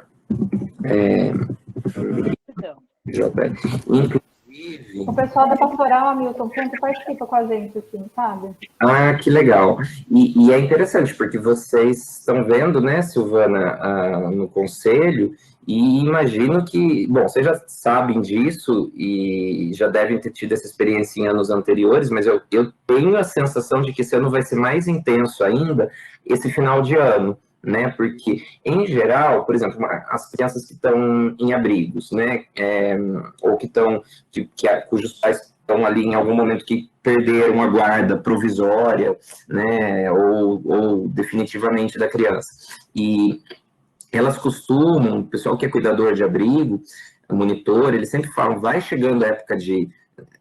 Porque o aniversário é um de cada vez, pelo menos, né? Eles vão ficando mal um de cada vez, e um apoia no outro. Agora, Dia das Mães e Natal, né, principalmente, fica todo mundo meio em luto junto, né? Quando não está em família e tudo isso.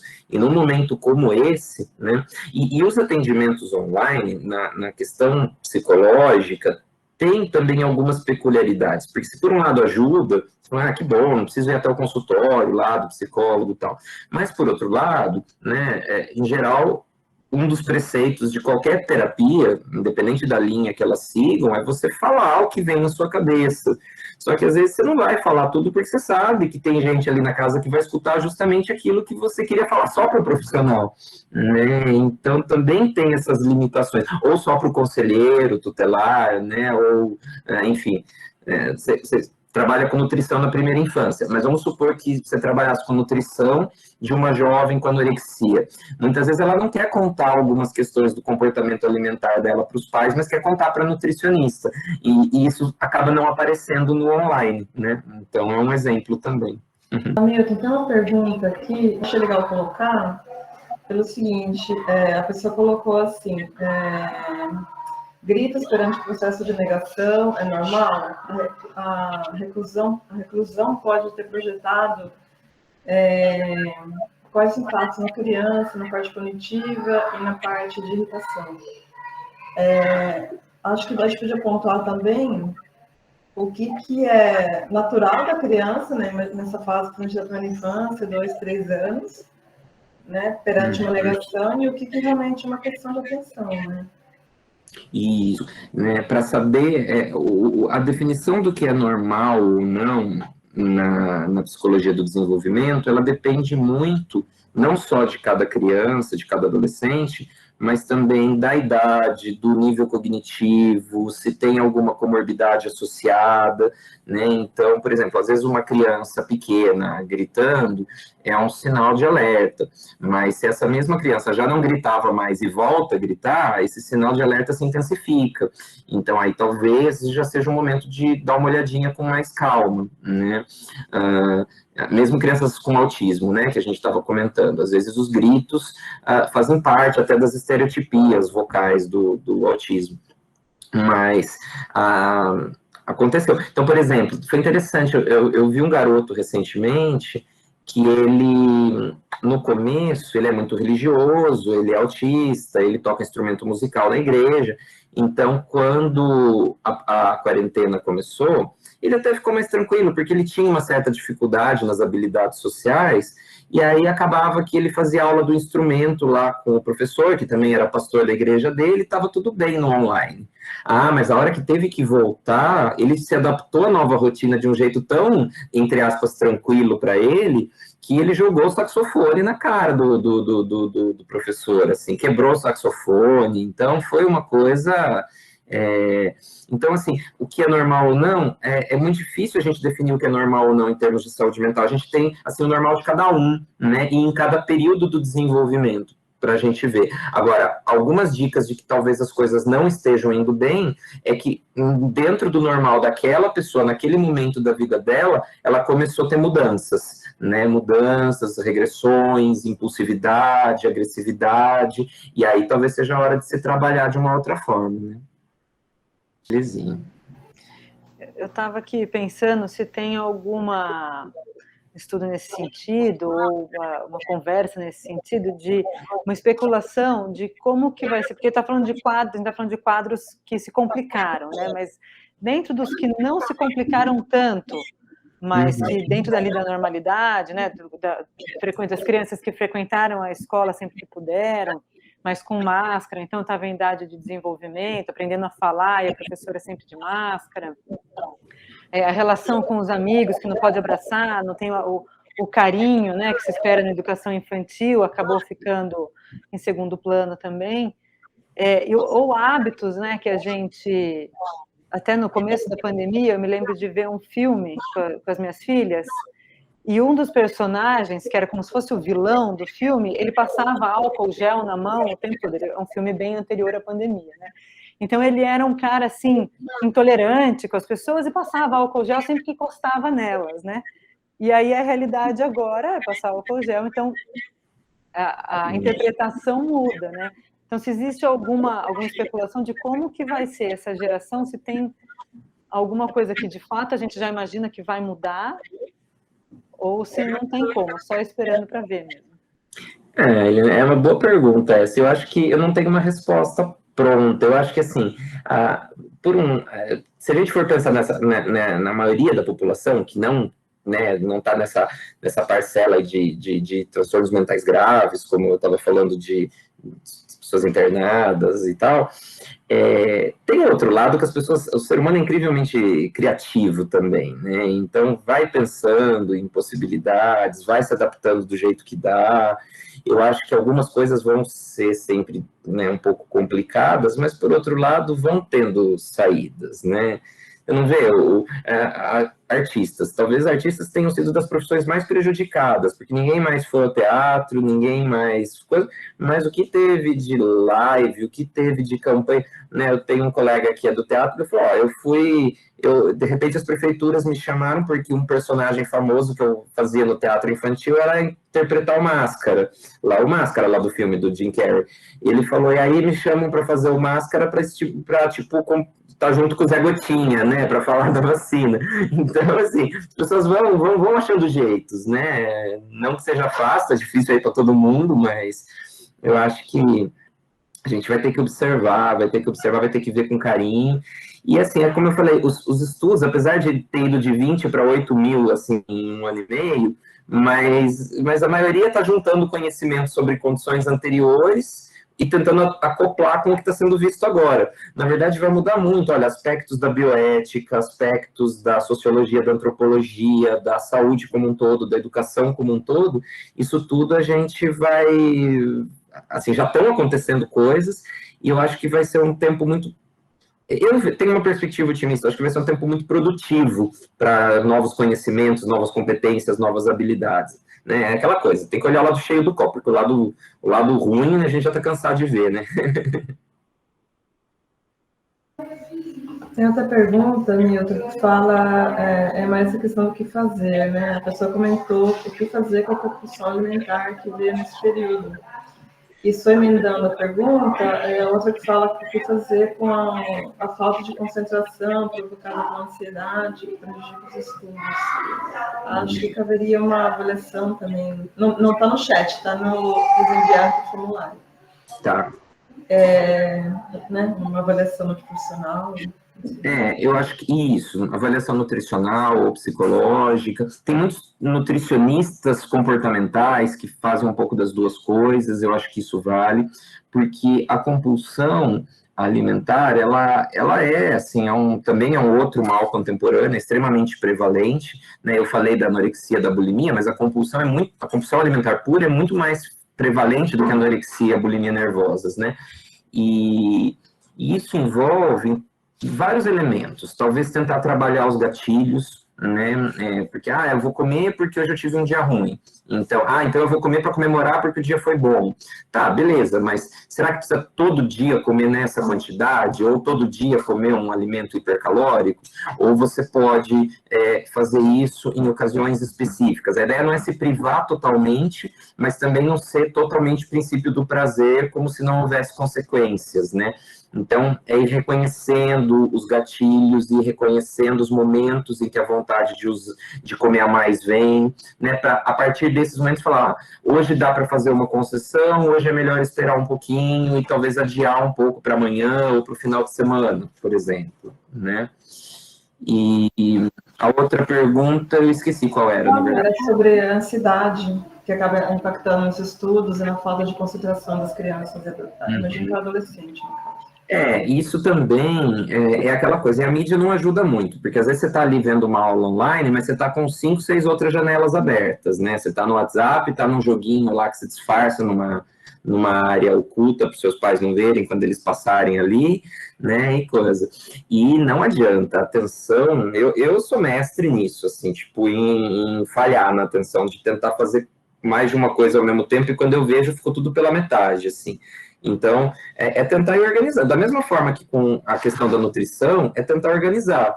Então, por exemplo, vamos supor, no presencial mesmo, uma criança com dificuldade de se concentrar, a gente sempre recomenda, não fica na turma do fundão, né? Não porque a gente não quer que você tenha amigos no fundão, mas porque no fundão é mais fácil de se dispersar, né? Assim como os professores, né? Quem trabalha com educação sabe, os pedagogos têm cada vez mais falado, olha, as aulas que rendem mais são aquelas com uma duração menor, ou com mais intervalos, ou que você intercala com uma atividade lúdica, para não ficar só uma transmissão pura de conhecimento, né?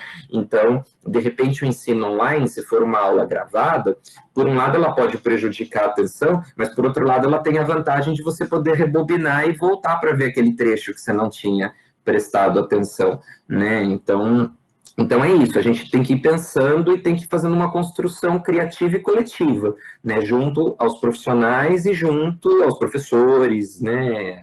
A todo mundo que está envolvido aí no cuidado. Hamilton, a Angélica comentou aqui uma coisa que eu até me identifico assim com ela, sabe? Essa questão dos filhos únicos, né? Netos únicos, que é o caso da minha filha.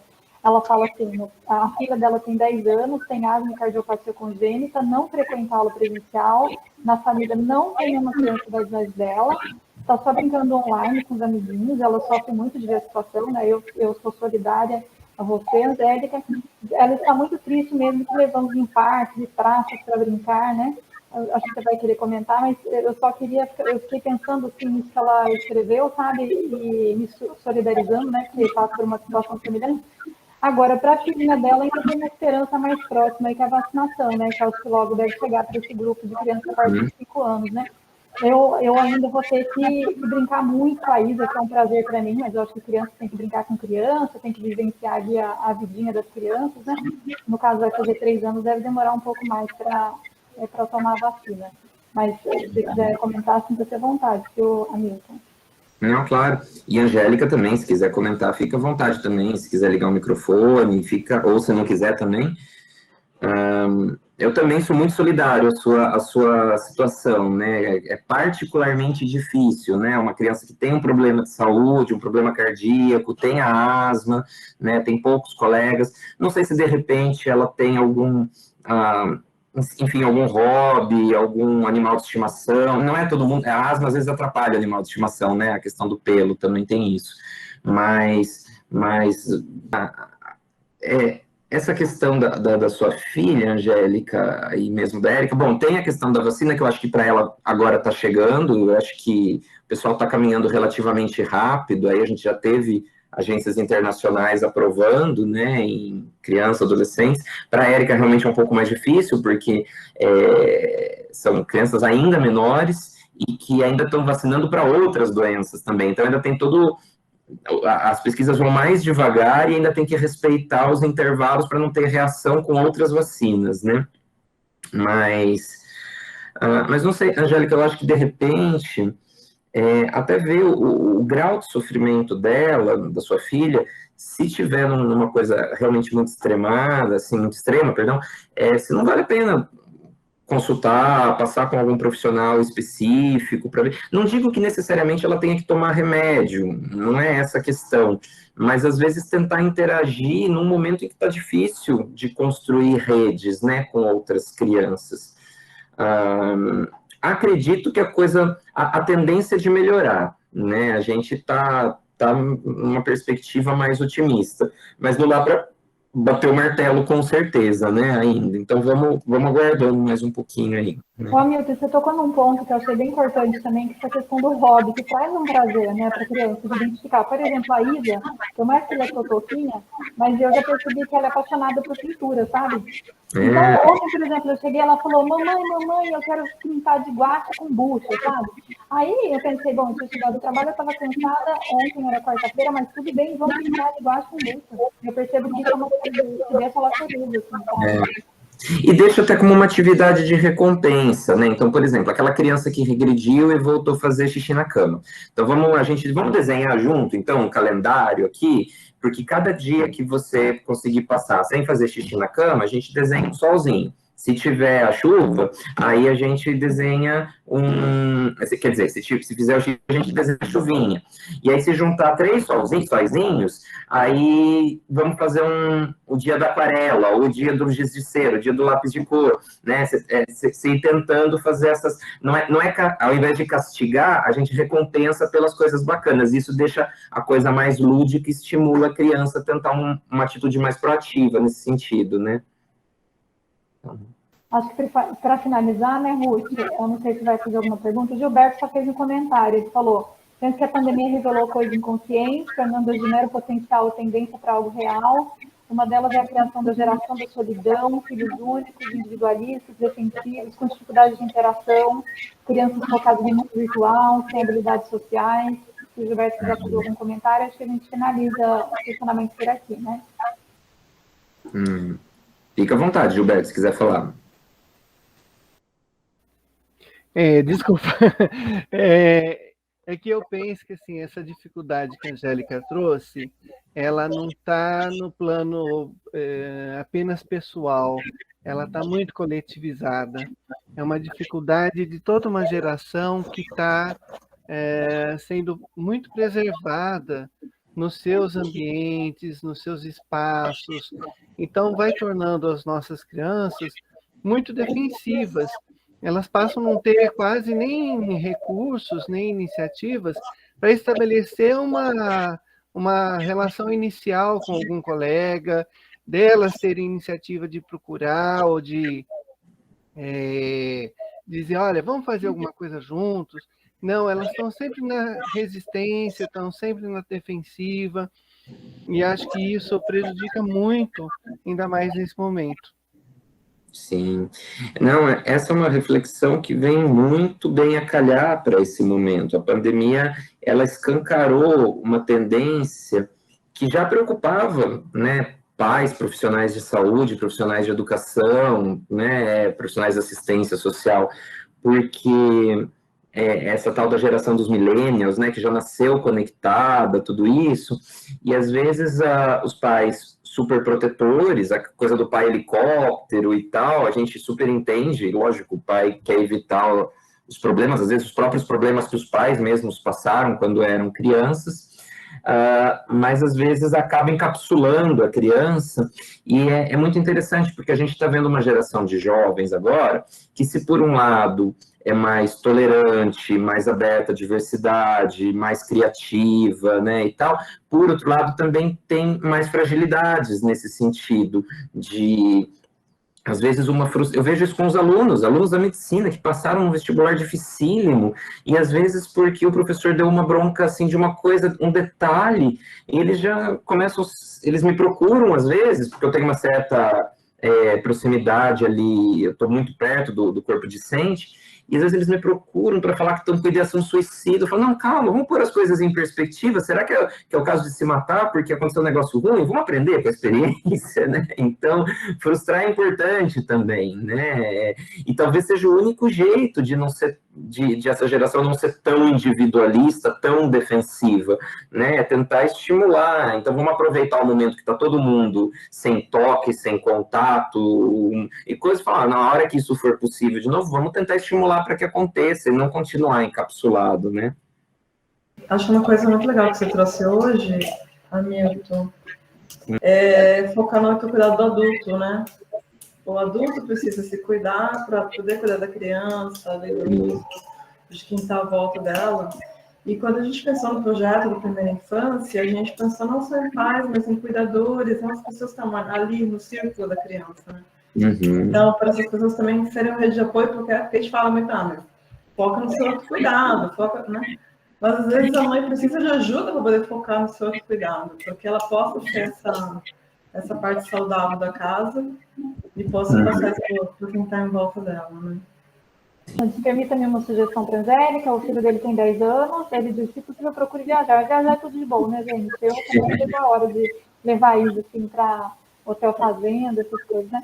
Falou nas férias escolares para algum lugar que tenha crianças, que ela possa brincar, de forma que você consiga acompanhar devido à sua preocupação com a saúde dela, né? E a Angélica agradeceu. Bom, eu não te conhecia, né, Hamilton? Eu trabalho com o professor Liz, sou bióloga aqui, e as meninas falaram muito bem de você. Eu acho assim, nossa, fantástica a maneira como você fala, de uma maneira muito clara, né, que atinge todos os públicos, que era até a nossa intenção aqui, fazer esse tema que é tão relevante, mas que atingisse principalmente cuidadores familiares, né? Vem pessoas da área de educação para assistir, assistente social, vem diversos assim, profissionais, né? Mas o nosso cuidado especial aí é com os cuidadores familiares, que muitas vezes não tem uma formação na área da saúde, ou mesmo não tem escolarização formal, sabe? Então, eu quero agradecer muitíssimo em nome do professor Elício, do Centro de Pesquisa, para a gente foi um prazer. E depois, em outras ocasiões também, a gente gostaria de ter de novo você aqui. De repente, você quiser sugerir algum tema, quando você quiser participar, você fala com a gente, com a Izzy, né, com a Ruth, você vai ser sempre muito bem-vindo. Tranquilo, nossa, eu que agradeço super, assim, o professor Elício foi meu professor quando eu estava na graduação, lá nos anos 2000, ele estava começando na docência, tinha acabado de voltar da Suécia, sempre foi uma pessoa de referência, e eu tive um quadro particularmente ansioso, quando eu estava passando num estágio, eu tive uma reação alérgica a uma medicação, e fiquei muito parecido com aquela criança com Kawasaki, ali que eu mostrei, e o professor Elício que me ajudou na época, professor, um pouco médico e tal, e agora a gente trabalha junto em pesquisas e tal, então, nossa, tranquilo, eu acho que a dificuldade é só organizar calendário, mas dessa vez foi bem tranquilo, agora, final de ano é um pouquinho mais puxadinho, então tem que fechar as notas da graduação e tem muita banca, né, dos alunos de qualificação, TCC, defesas e tal, mas para o ano que vem eu acho que dá para a gente pensar em várias coisas aí, em temas que toquem, vamos pensando junto, a gente vai conversando. Agradeço bastante o convite aí também. Para mim foi muito prazeroso passar essa tarde aí com vocês.